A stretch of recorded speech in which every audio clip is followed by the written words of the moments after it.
मराठा आरक्षणाच्या मुद्द्यावरून राज्यातील वातावरण पुन्हा तापण्याची शक्यता असतानाच मंत्री उदय सामंत यांनी महत्त्वाची प्रतिक्रिया दिली आहे। मराठा समाजाच्या हिताचे कायमस्वरूपी निर्णय महायुती सरकारने घेतल्याचा दावा उदय सामंत यांनी केला आहे। तसेच ओबीसी आरक्षणाला कोणताही धक्का लागणार नाही याची सरकारने काळजी घेतल्याचं त्यांनी स्पष्ट केलं आहे। तर मराठा आरक्षणाबाबत काही त्रुटी किंवा अन्याय होत असल्याची भावना मनोज जरांगे यांची असेल तर त्या संदर्भात प्रसाद लाड चर्चा करून सरकारशी संवाद साधतील असंही सामंत म्हणाले।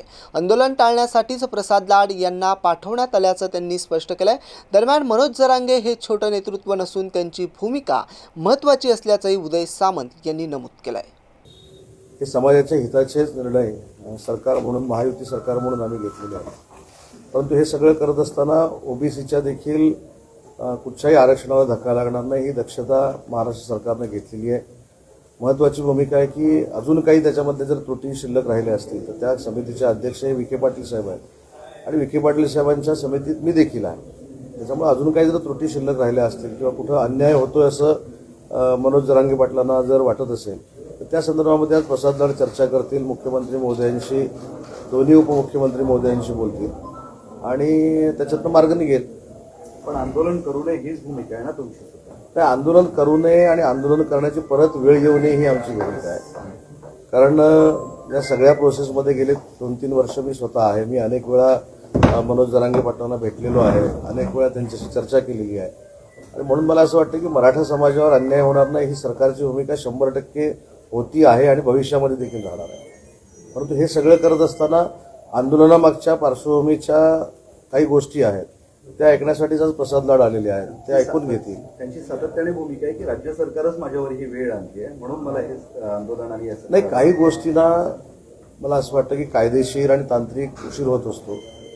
सातारा गॅजेट असेल, पुणा गॅजेट असेल, या संदर्भातली त्यांची जी काही चर्चा आहे ती चर्चा करत असताना शिवेंद्रराजे भोसले देखील आमच्या समवेत त्या समितीमध्ये होते आणि त्याच्यानंतर प्रामाणिकपणानं समितीनं देखील आणि सरकारनं देखील हे प्रश्न सोडवण्याचा प्रयत्न केलेला आहे। कालच तुम्हाला आठवत असेल की कालच 150 कोटी रुपये हे महामंडळाला देखील देण्याचा निर्णय हा महाराष्ट्राच्या महायुती सरकारनं घेतलेला आहे। त्याच्यामुळं ज्या ज्या ठिकाणी मराठा समाजाला न्याय देण्याची भूमिका घ्यावी लागते त्या त्या ठिकाणी सरकार घेतं। प्रसाद लाड साहेब हे भारतीय जनता पार्टीचे आमदार आहेत, ते शिष्टमंडळ म्हणून येत असताना काहीतरी मुख्यमंत्र्यांशी नक्की बोलून आले असतील। त्याच्यामुळे त्यांनी जे काही वक्तव्य वैयक्तिक त्यांच्या बाबतीतलं केलेलं आहे त्याच्यावर मी बोलणं योग्य नाही, त्याच्यावर ते काही योग्य निर्णय घेतील। बघा, मला भेटल्यानंतर मनोज जरांगेंनी जर आंदोलन थांबवलं असतं किंवा सुरू झालं असतं तर मागच्या 3.5 वर्षामध्ये महाराष्ट्रातल्या पत्रकारांपेक्षा छत्रपती संभाजीनगरच्या पत्रकारांना जास्त अनुभव आला असता। त्याच्यामुळे अनेक वेळा मी त्यांना भेटलो, अनेक वेळा त्यांच्याशी चर्चा केली।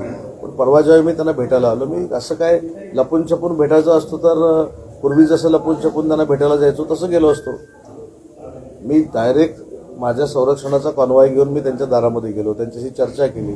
त्यांनी माझा सत्कार करत असताना व्हिडिओ व्हायरल झाला, मी बसलेला असताना त्यांच्याबरोबर चहा पीत असतानाचे फोटो आले। त्याच्यामुळे जगजाहीर मी तिथे गेलेलो होतो आणि मनोज जरांगेंनी मी सांगून ऐकावं एवढं ते काही छोटं नेतृत्व नाही आहे। ते मराठा समाजाचं नेतृत्व करतात, त्यांच्याबरोबर लोक आहेत आणि मी जाऊन तिथं त्यांना सांगून ते आंदोलन करणार, मी आंदोलन थांबवणार अशी काही परिस्थिती नाही आहे। त्यांना लाखो मराठा समाजातले युवक जे आहेत हे नेता मानतात, त्याच्यामुळे त्यांची भूमिका वेगळी आहे। त्यांची भूमिका जेव्हा वेगळी असते तेव्हा समजवण्याचा प्रयत्न माझ्यासारख्या कार्यकर्त्यांनी केलेला आहे। परंतु तुम्ही कोणाचं ऐकताय ह्याच्यावर देखील मला असं वाटतं की काही थोडंफार अवलंबून असतं।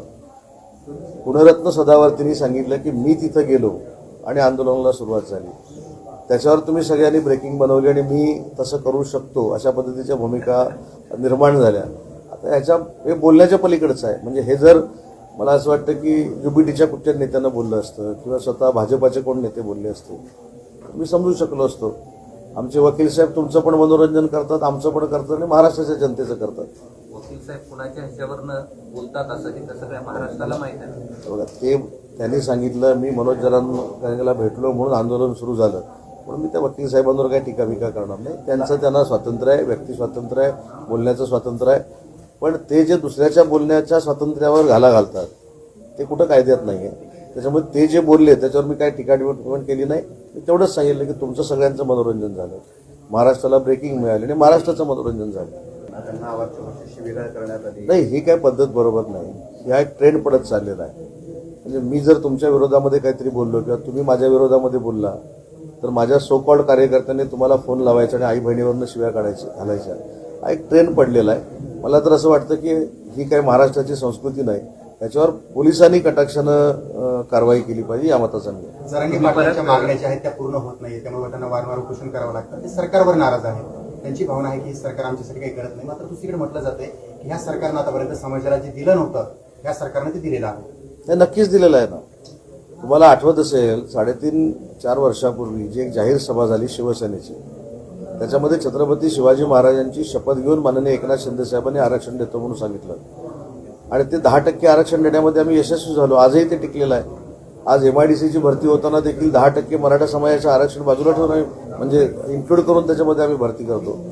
आणि सारथीचे पैसे असतील, सारथीच्या इमारती असतील, सारथीचे ऑफिसेस असतील, काल मी जसं सांगितलं तसं महामंडळाचे पैसे असतील, हे सरकारनं दिलेलेच आहेत ना.